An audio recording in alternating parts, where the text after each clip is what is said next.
Hi guys, this is స్పందన from art of calligraphy. నా ఛానల్ని మీరు ఫస్ట్ టైం చూస్తున్నట్లయితే కింద ఉన్న రెడ్ కలర్ సబ్స్క్రైబ్ బటన్ని క్లిక్ చేసి పక్కన ఉన్న బెల్ ఐకాన్ని ఆన్లో పెట్టుకోండి. అప్పుడే నేను పెట్టే ప్రతి వీడియో మీకు నోటిఫికేషన్ రూపంలో వస్తుంది. ఈ వీడియోలో డోమ్స్ బ్రష్ పెన్స్ ఉపయోగించి బ్రష్ క్యాలిగ్రఫీ ఎలా రాయాలో చూద్దాం. ఈ డోమ్స్ బ్రష్ పెన్స్ ఫ్లిప్కార్ట్లో నుంచి ఆర్డర్ ఇచ్చి తెప్పించుకున్నా. దీని కాస్ట్ వచ్చేసి 200 రూపీస్. టోటల్గా 14 కలర్స్ ఉంటాయి. టోటల్గా 14 కలర్స్ ఉంటాయి. ఎవరైతే బ్రష్ క్యాలిగ్రఫీ స్టార్ట్ చేయాలనుకుంటున్నారో వాళ్ళు ఈ డోమ్స్ బ్రష్ పెన్స్ని ట్రై చేసి చూడండి. ఒకసారి అఫోర్డబుల్గా ఉంటుంది కాబట్టి ఎవరైనా ఈజీగా పర్చేస్ చేయగలరు. బ్రష్ క్యాలిగ్రఫీ మెయిన్గా స్టార్ట్ చేయాలనుకుంటే మనకి ముందు కరెక్ట్ ఆర్ట్ సప్లైస్ అనేవి కరెక్ట్గా ఉండాలి. అంటే బ్రష్ క్యాలిగ్రఫీ కావాల్సిన వస్తువులు అనేవి కరెక్ట్గా ఉండాలి.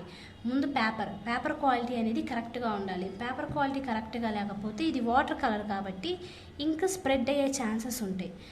కాబట్టి మనకి పేపర్ క్వాలిటీ కరెక్ట్గా ఉండాలి. ఈ డోమ్స్ బ్రష్ పెన్స్కి ప్రజెంట్ నేనైతే A4 షీట్స్ అనేవి ప్రిఫర్ చేస్తున్నాను. A4 షీట్స్ అయినా మనకి ఇంక్ అనేది స్ప్రెడ్ అవ్వకుండానే స్మూత్గానే ఉంటుంది.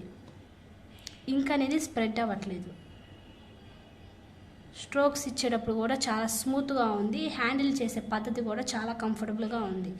నెక్స్ట్ ఏంటంటే మీరు రాసేటప్పుడు మీ పేపర్కి మీ పెన్ అనేది ప్యారలర్గా ఉండకూడదు. అంటే సేమ్గా ఉండకూడదు, 90 డిగ్రీస్గా ఉండకూడదు.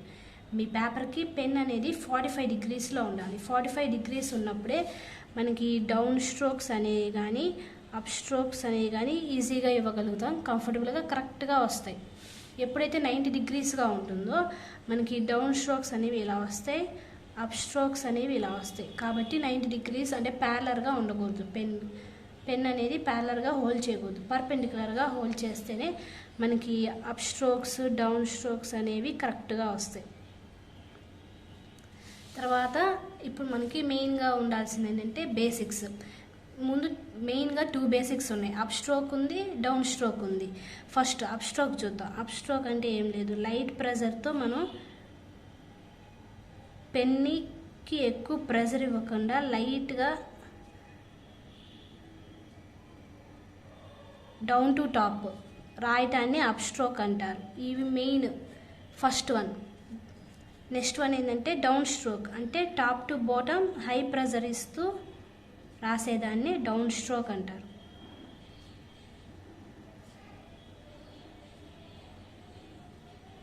డౌన్ స్ట్రోక్ అంటారు. మెయిన్గా ఈ అప్ స్ట్రోక్ అనేది మనం ఎక్కువగా ప్రెజర్ ఇవ్వం. దీనికి లో ప్రెజర్,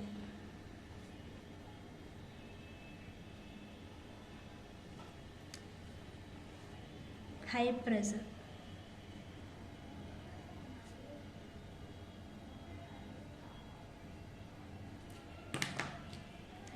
ఈ లో ప్రెషర్ ఇచ్చేటప్పుడు మెయిన్గా మనకి ప్రాబ్లం వచ్చేది ఏంటంటే షేకీ హ్యాండ్స్. అంటే మనకి ఈ అప్ స్ట్రోక్ అనేది స్మూత్గా రాదు. అంటే ఎలా అంటే ఇలా కట్ అవుతున్నట్టు పర్ఫెక్ట్ స్మూత్గా రాకపోవడం. దీనికి మెయిన్గా రీజన్స్ అనేవి ఒక 5 ఉన్నాయి. పైన ఐకార్డ్లో మెన్షన్ చేశాను. వీడియోని వెళ్ళి మీకు యూజ్ అయ్యిద్ది అనుకుంటున్నాను. ఒకసారి చూడండి, మీకు యూజ్ అయ్యిద్దని అనుకుంటున్నాను. నెక్స్ట్ టోటల్గా ఈ 2 స్ట్రోక్స్ని బేస్ చేసుకొని మనకి 8 బేసిక్ స్ట్రోక్స్ అనేవి ఉంటాయి. అవేంటో చూద్దాం.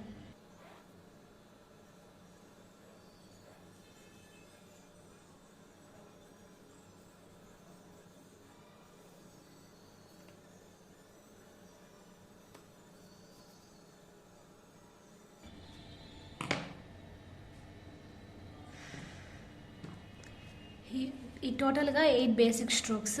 ఫస్ట్ వన్ ఏంటంటే డౌన్ స్ట్రోక్. డౌన్ స్ట్రోక్ అంటే టాప్ టు బాటమ్ మనకి ఎక్కువ ప్రెజర్ ఇస్తూ వస్తాం, అంటే డౌన్ స్ట్రోక్. నెక్స్ట్ ఏంటంటే అప్ స్ట్రోక్, అంటే లో ప్రెజర్ ఇస్తూ వస్తాం. Next one under turn. Under turn అంటే ఒక అప్ స్ట్రోక్ ఒక డౌన్ స్ట్రోక్ కంబైన్ చేస్తే అండర్ టర్న్. అంటే స్టార్టింగ్ లో ప్రెజర్తో స్టార్ట్ చేసి హై ప్రెజర్తో ఎండ్ చేయడమే అండర్ టర్న్. మళ్ళీ ఓవర్ టర్న్. ఓవర్ టర్న్ అంటే హై ప్రెజర్తో స్టార్ట్ చేసి లో ప్రెజర్తో ఎండ్ చేయడమే ఓవర్ టర్న్ అంటారు. ఓవెల్ అంటే half of the up stroke నుంచి స్టార్ట్ చేసి మళ్ళీ డౌన్ స్ట్రోక్ వచ్చి మళ్ళీ మిగతా హాఫ్ ఆఫ్ ద అప్ స్ట్రోక్ని కంప్లీట్ చేసేది ఓవెల్. నెక్స్ట్ ఏంటంటే హాఫ్ అప్ స్ట్రోక్తో స్టార్ట్ చేసి డౌన్ స్ట్రోక్తో ఏం చేయడాన్ని అసెండింగ్ లూప్ అంటారు. నెక్స్ట్ డౌన్ స్ట్రోక్తో స్టార్ట్ చేసి అప్ స్ట్రోక్తో ఏం చేయడాన్ని డిసెండింగ్ లూప్ అంటారు. కాంపౌండ్ కర్వ్ అంటే ఏం లేదు, ఒక అండర్ టర్న్కి మనకి డౌన్ స్ట్రోక్ ఇచ్చేటప్పుడు మన హ్యాండ్ మూమెంట్ అనేది ఆపకుండా, అంటే ఇది అండర్ టర్న్ కదా, అండర్ టర్న్ ఇది మనకి కాంపౌండ్ కర్వ్ ఎలా వస్తుందంటే అండర్ టర్న్ ఇచ్చేటప్పుడు మన హ్యాండ్ మూమెంట్ని ఆపకుండా ఎక్స్ట్రాగా మనం ఒక అప్ స్ట్రోక్ ఇస్తాం. దాన్ని ఈ ఫస్ట్ ఇట్లా అంటే లైట్ ప్రెజర్, తర్వాత హెవీ ప్రెజర్, మళ్ళీ లైట్ ప్రెజర్, దీన్నే కాంపౌండ్ కర్వ్ అంటారు. ఇది ఒక ఆల్ఫాబెట్స్లో యూజ్ అవుతూ ఉంటుంది. ఈ టోటల్గా 8 బేసిక్ స్ట్రోక్స్ ఇవి. ఇప్పుడు వీటిని అంటే ఈ స్ట్రోక్స్ ఏ స్ట్రోక్స్ అయినా డిఫరెంట్ స్ట్రోక్స్ తీసుకుందాం, అది ఏ లెటర్ ఫామ్ చేసిద్దో చూద్దాం. ఫస్ట్ నేను ఒక డౌన్ స్ట్రోక్, ఒక ఓవర్ అండర్ టర్న్ తీసుకుందాం. అప్పుడు ఏ స్ట్రోక్ ఫామ్ అయింది అంటే ఏ ఆల్ఫాబెట్ ఫామ్ అయింది అంటే ఒక హెచ్ అనే ఆల్ఫాబెట్ అనేది ఫామ్ అయింది, ఒక డౌన్ స్ట్రోక్కి, ఒక అండర్ టర్న్కి. నెక్స్ట్ ఏంది, ఇప్పుడు ఏ అనేది చూద్దాం. ఏ అంటే ఒక అప్ స్ట్రోక్ తీసుకుందాం, ఒక ఓవెల్ తీసుకుందాం, ఒక ఓవర్ టర్న్ తీసుకుందాం.